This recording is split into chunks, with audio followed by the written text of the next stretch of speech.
ഇസ്രായേലിലെ ആദ്യത്തെ പെസഹ ആഘോഷത്തിന്റെ കഥ യേശുക്രിസ്തുവിനെ മനോഹരമായി ചൂണ്ടിക്കാണിക്കുന്നു. ഈജിപ്തിൽ ദൈവം ഇസ്രായേല്യരോട് അവരുടെ വാതിൽപ്പടികളിൽ കറയില്ലാത്ത കുഞ്ഞാടിന്റെ രക്തം പുരട്ടാൻ കൽപ്പിച്ചു. മരണദൂതൻ ദേശത്തുകൂടി കടന്നുപോയപ്പോൾ രക്തത്താൽ മൂടപ്പെട്ട എല്ലാ വീടുകളും ന്യായവിധിയിൽ നിന്ന് ഒഴിവാക്കപ്പെട്ടു. ഈ സംഭവം ഇസ്രായേലിനെ അടിമത്തത്തിൽ നിന്ന് വിടുവിക്കുക മാത്രമല്ല, ക്രിസ്തുവിലൂടെ വരാനിരിക്കുന്ന വലിയ രക്ഷയെ മുന്നിലാക്കുകയും ചെയ്തു. പുതിയ നിയമത്തിൽ ലോകത്തിന്റെ പാപം നീക്കുന്ന ഈ ദൈവത്തിന്റെ കുഞ്ഞാട് എന്നാണ് യേശുവിനെ വിളിക്കുന്നത്. കുഞ്ഞാടിന്റെ രക്തം ഇസ്രായേല്യരെ മരണത്തിൽ നിന്ന് സംരക്ഷിച്ചതുപോലെ യേശുവിന്റെ രക്തം തന്നിൽ വിശ്വസിക്കുന്ന എല്ലാവരെയും മൂടുകയും വീണ്ടെടുക്കുകയും ചെയ്യുന്നു.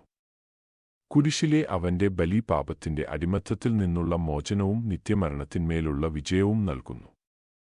അങ്ങനെ പെസഹ കുഞ്ഞാട് ഒരു നിഴലായിരുന്നു. എല്ലാവർക്കും നിത്യമായ വിടുതൽ വാഗ്ദാനം ചെയ്യുന്ന യേശു അതിന്റെ പൂർണ്ണമായ പൂർത്തീകരണമാണ്.